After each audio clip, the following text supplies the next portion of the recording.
السلام علیکم ناظرین، میں ہوں آپ کی میزبان ایمن رفیق۔ اس وقت میرے ساتھ موجود ہیں مدینہ اسٹیٹ اینڈ بلڈرز کے سی ای او ڈاکٹر عمران۔ اگر مدینہ اسٹیٹ کی بات کی جائے تو یہ تھیم پارک ویو کا جانا مانا باعتماد ادارہ ہے۔ آئیے آپ کی ان سے ملاقات کرواتے ہیں۔ السلام علیکم سر۔ جی وعلیکم السلام۔ سر کیسے ہیں آپ؟ جی الحمدللہ، اللہ کا فضل سے۔ سر آپ یہ بتائیں کہ آپ نے اپنے کیریئر کا آغاز کب اور کیسے کیا؟ جی یہ ریئل اسٹیٹ کے حوالے سے آج سے تقریباً 14 سے 15 سال پہلے میں نے اس کو سٹارٹ کیا تھا، اور اس کی بنیاد جو تھی وہ گرین ٹاؤن شپ اور اس کے گرد و نواح کی جو بھی کچی آبادیاں تھیں اور کالج روڈ اس کے ساتھ جو سوسائٹی لیڈ کرتی تھیں، یہ ملٹری کونس ہو گیا، پنجاب سوسائٹی اور دیگر جو سوسائٹیاں، وہاں پر میں نے کام قرآن کیا تھا آج سے تقریباً کوئی 14 سے 15 سال پہلے۔ صحیح۔ سر آپ یہ بتائیں کہ مدینہ اسٹیٹ کی اتنی زیادہ ماشاءاللہ سے برانچز ہیں، تو آپ یہ بتائیں کہ مدینہ اسٹیٹ کا ویژن اور مشن کیا ہے؟ سب سے پہلے جو میں یہاں پر لوکل کام کر رہا تھا، تو یہاں پر بھی جو ہمارے اس ریئل اسٹیٹ کے حوالے سے جتنے بھی لوگ ہیں وہ کام کرتے ہیں، عموماً دوستوں کی کوشش ہوتی ہے کہ بڑی اور اچھی انویسٹمنٹ اور بڑی سوسائٹیز میں ہو، لیکن میں نے بنیادی طور پر اپنی اسی جو لوکل آبادی ہے یہاں پر ہی کام کیا، اور یہاں پر میری کوشش ہوتی تھی کہ جو تھوڑے پیسوں میں جس کو اچھی انویسٹمنٹ مل جائے، گھر مل جائے، چھت مل جائے، اس حوالے سے میری ایفرٹ رہی ہے۔ تو میں نے یہاں پر 2، 2.5 اور 3 مرلے کے پلاٹس جو ہے نا ان کی کنسٹرکشن کر کے لوگوں میں جو سیل آؤٹ کیے ہیں اور لوگوں کو فیسیلیٹیٹ کیا ہے۔ اگر بعض دفعہ میں بڑا پلاٹ بھی لے لیتا تھا تو اس کی کٹنگ کر کے 2 اور 2.5 مرلے پہ ڈیوائڈ کر کے تو ہم کسٹمر کو جو ہے نا وہ ڈیلیور کرتے تھے، جس کی وجہ سے کسٹمر کا ایک اعتماد بنا اور کسٹمر بھی خوش ہوتا تھا، اور اس کے ساتھ پھر وہ مزید لوگ ان کے ساتھ جو جڑ جاتے تھے، وہ ہمارے پاس کسٹمر لے کے آتے تھے۔ تو اس طرح تھوڑے عرصے میں الحمدللہ ہم نے ایک اچھا کام جو یہاں پر رن کیا تھا۔ تو اس کے بعد ایک اتفاقی طور پر آج سے 1.5 سے 2 سال پہلے میرا تھیم پارک جانا ہوا، تو جب میں نے وہاں کا جو ماحول دیکھا، میں نے وزٹ کیا اور وہاں کا جو کنسٹرکشن دیکھی اور حاج صاحب کا دفتر، ان کے ساتھ میری ملاقات ہوئی، اور دیگر ان کا جو میتھڈ تھا کام کرنے کا اور لوگوں کے ساتھ ان کا جو ایک مطلب ہے کہ پلاٹ ڈیلیور کرنے کا میتھڈ تھا، وہ سب جب میں نے سارا دیکھا تو وہ پوری سوسائٹی سے ہٹ کر تھا، اور میں نے جب یہ دیکھا تو وہ ایک فلائی بیس کے اوپر وہ ایک کام کر رہے تھے کہ بالکل مائنر سی اماؤنٹ کے اوپر لوگوں کو جو گھر اور چھت میسر کر رہے تھے۔ تو پھر میں نے بھی دلچسپی لی، 3-4 دن میں گیا مسلسل تمام امور کو جانچنے کے بعد پھر میں نے پہلی ڈیل لی، دوسری لی، تیسری لی، چوتھی لی، اور یا وہاں پر میں بلک ہی کام کر رہا ہوں، 100 سے 50، 150، 200، 250 پلاٹ کٹھے لیتے ہیں، پھر آگے ہم کسٹمر کو ڈیلیور کر دیتے ہیں۔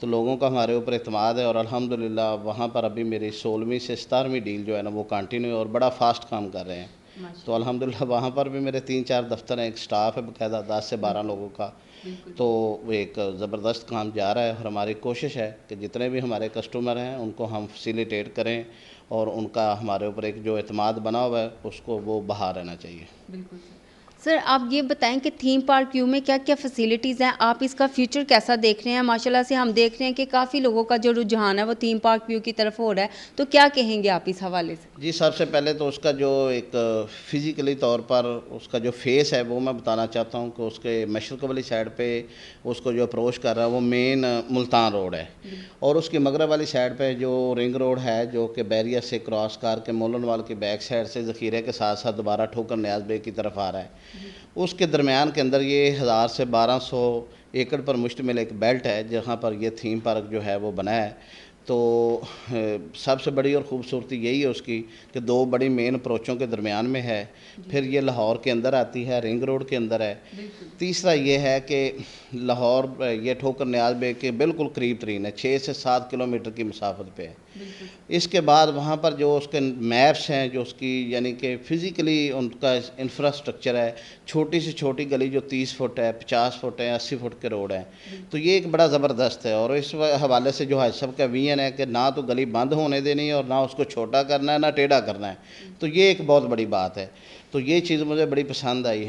اس کے علاوہ جتنے بلاکس وائز ہیں، ہر بلاک کے اندر مسجد ہے، پارک ہے، ایک بڑا سکول ہے یہاں پر، جو انہیں ابھی پچھلی دفعہ جو ان کا ایک فنکشن ہوا تھا بچوں میں جو انعامات امتحان کے موقع پر انہوں نے دیے، میں نے پارٹیسپیٹ کیا ہے، تو 1650 سے 1700 بچے وہاں پر زیر تعلیم ہیں، اور اس سے بڑی خوبصورت بات یہ ہے کہ وہ سارے یعنی کہ فری آف کاسٹ ہیں، یعنی کہ ان کا نہ تو کوئی اخراجات ہیں، بچوں کی فیس ہے، نہ یونیفارم کا خرچہ ہے، نہ کوئی اس حوالے سے، تو فری آف کاسٹ بچوں کو جو تعلیم دی جا رہی ہے اور وہ حاجی خوشی محمد صاحب سوسائٹی کے پلیٹ فارم سے پرووائڈ کر رہے ہیں۔ فری آف کاسٹ ہاسپٹل ہے، حیات میڈیکل کمپلیکس کے نام سے ہے، وہاں پر کم و بیش 400 سے 500 مریضوں کا ڈیلی پر چیک اپ کیا جاتا ہے اور ان کو فری آف کاسٹ دوائی دی جاتی ہے۔ MBBS ڈاکٹر ہے جو مریضوں کا معائنہ کرتے ہیں، اس کے علاوہ ECG ہے، الٹرا ساؤنڈ کی مشین ہے، یہ تمام فیسلٹی سوسائٹی حاجی خوشی محمد صاحب اپنے جتنے بھی ان کے باسی ہیں، سوسائٹی کے رہنے والے ہیں، ان کو پرووائڈ کر رہے ہیں۔ دیگر وہاں پر اس کے علاوہ ایکسٹرا سہولیات ہیں، تو اس حوالے سے مجھے یہ جو ان کا اسکوپ بڑا اچھا لگا، تو میں نے پھر مزید دلچسپی لی، وہاں پر انویسٹمنٹ کی، ساتھ دوستوں کو جوڑا، تو الحمدللہ ایک اچھا جو ہے نا وہ بیک اپ مل رہا ہے ہمیں۔ صحیح، یعنی کہ یہ کہا جا سکتا ہے کہ تھیم پارک ویو جو ہے وہ تمام تر سہولیات سے آراستہ ہے۔ جی بالکل، اس میں کوئی رائے نہیں ہے، ہر حوالے سے سڑک ہے، مین اپروچ ہوتی ہے، سیوریج کا نظام بہترین بنا رہے ہیں، آگے جو رہ گیا اس کو انہوں نے کنٹینیو کیا ہوا ہے۔ باقی بجلی تھی، پہلے کچھ بھی نہیں تھا، خالی جنریٹر کے اوپر کنٹینیو کیا ہوا تھا، لیکن ابھی 3 ٹرانسفارمر وہاں پر لگ گئے ہیں اور لوگوں کو وابڈا کی بجلی مل رہی ہے۔ کچھ ایریاز میں ہے تھوڑا سا، وہ بھی انشاءاللہ جلدی کور ہو جائے گا۔ اور اس کے علاوہ باقی جو مساجد ہیں وہ 5 سے 6 ڈیولپ ہو چکی ہیں، اور چھوٹی سے چھوٹی مسجد وہاں پر 3 کنال کے اوپر مشتمل ہے۔ اور اس طرح باقی جو سڑکوں کے اوپر ہے، ٹف ٹل وغیرہ، وہ بھی وہ کنٹینیو انہوں نے کی ہوئی ہے، تو وہ لگا رہے ہیں۔ اور سب سے بڑی بات یہ کہ جتنی بھی ڈیولپمنٹ ہے theme park view housing society میں، وہ بالکل فری آف کاسٹ ہی سمجھیں، کیونکہ اس کے جتنے بھی چارجز ہیں وہ آلریڈی جو پلاٹ 10 11 یا 12 لاکھ روپے کا ڈیلیور کرتے ہیں، اسی کے اندر ہی اس کے جو ڈیولپمنٹ چارجز انکلوڈ ہیں۔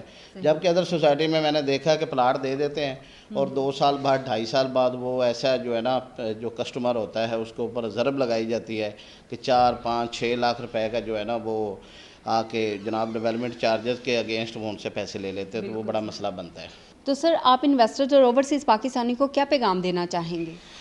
الحمدللہ میرے پاس پہلی ڈیل سے لے کے اب تک ہر ڈیل کے اندر اوورسیز پاکستانیوں نے انویسٹمنٹ کی ہوئی ہے، کسی میں 10 پلاٹ ہیں، کسی کے 12 ہیں، کسی کے 14 ہیں۔ تو میں تو یہ سمجھتا ہوں کہ ان کی انویسٹمنٹ کے حوالے سے ان کا انشاءاللہ جو انویسٹمنٹ ہے وہ بھی محفوظ ہے، اور تھوڑے عرصے کے اندر اچھا ان کو انشاءاللہ بینیفٹ مل سکتا ہے۔ ہمارے جو اوورسیز دوست ہیں کچھ ایسے بھی ہیں، وہ بالکل کوئی اتنا نہیں ہوتا کہ بڑے مارجن سے وہ کام کر رہتے ہیں، ٹو ماؤتھ ہوتے ہیں، تھوڑی آمدن ہوتی ہے، لیکن ان کی کوشش ہوتی ہے کہ ہم پاکستان میں کو اپنی سیو انویسٹمنٹ کریں، تب کہ جب کہ ہمارے آنے سے ہمیں کوئی نہ کوئی بینیفٹ ہو۔ تو میں سمجھتا ہوں کہ انسٹالمنٹ کے اوپر لاہور کے اندر یہ واحد سوسائٹی ہے کہ سب سے کم ریٹ اور کم ایڈوانس کے اندر آپ کو ایک کمرشل یا ریزیڈینشیل پلاٹ مل سکتا ہے۔ تو جو بھی دوست اس حوالے سے اپنی دلچسپی رکھتے ہیں وہ ضرور 1 یا 2 پلاٹ بک کروائیں، اور انشاءاللہ آنے والے وقت میں ان کو ایک اچھا سکوپ ملے گا۔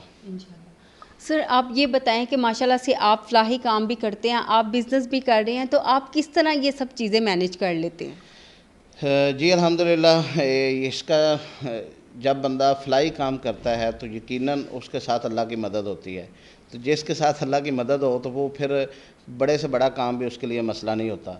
تو الحمدللہ میں اپنی لائف میں 2 3 ایسے بزنس ہیں جن کو میں نے کنٹینیو رکھا ہوا ہے، ساتھ ہمارے فلاحی کام بھی ہیں، دیگر معاملات بھی ہوتے ہیں، لیکن میں ان کو جو ہے نا ہر کام کے ساتھ میں نے ایک ٹیم بنائی ہوئی ہے، اور وہ ٹیم جو ہے وہ اخلاص پر مبنی میرے ساتھ وہ چلتی ہے، میرے ساتھ کام کرتی ہے۔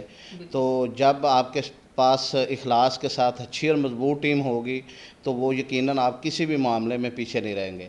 تو یہ جتنی بھی میری ٹیم ہے میں ان کو اپریشیٹ کرتا ہوں اور میں ان کو داد دیتا ہوں کہ اکیلا بندہ کچھ بھی نہیں ہوتا۔ اگر میں ڈاکٹر عمران یا کوئی بھی کام کر رہا ہوں بزنس کے حوالے سے تو یقیناً ان دوستوں کا میرے ساتھ ان کا ساتھ ہے، ان کا اخلاص ہے، جس کی وجہ سے آج یہ ایک سلسلہ جاری ہے۔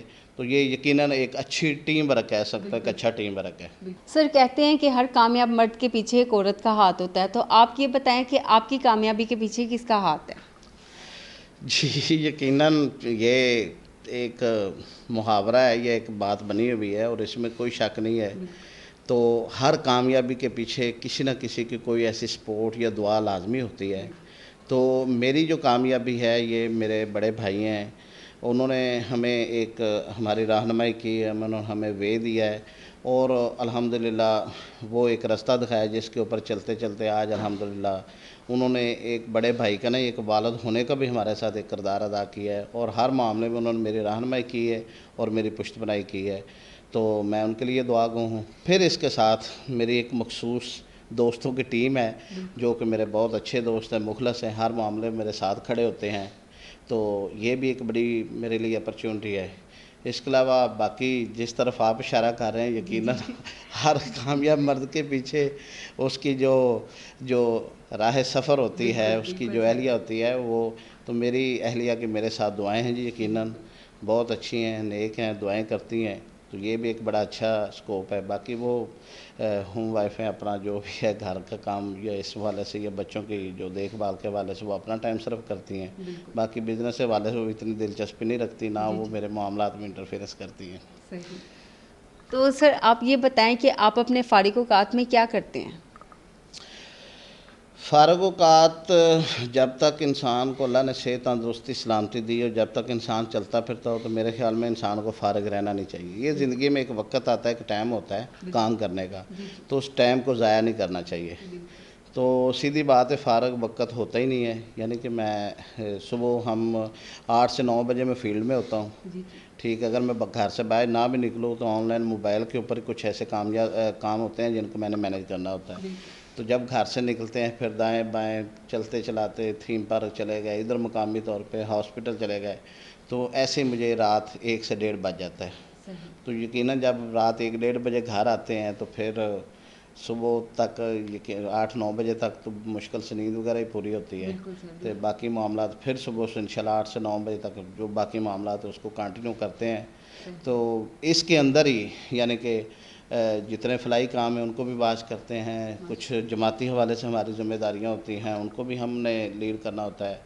اور عزیزوں کارم میں دوستوں میں کسی کا کوئی مسئلہ مسائل ہو تو وہ بھی انشاءاللہ دیکھتے ہیں, کوئی دوست بھائی کو بلائے تو کوئی بھی مسئلہ مسائل ہو تو اس کے ساتھ ہم ٹائم جو ہے نا وہ صرف کرتے ہیں لازمی. تھینک یو سو مچ سر. جی جزاک اللہ, مہربانی. جی ناظرین, آپ نے ڈاکٹر عمران کی تمام تر گفتگو سنی. اسی کے ساتھ اپنی میزبان ایمن رفیع کو اجازت دیجیے. اللہ حافظ.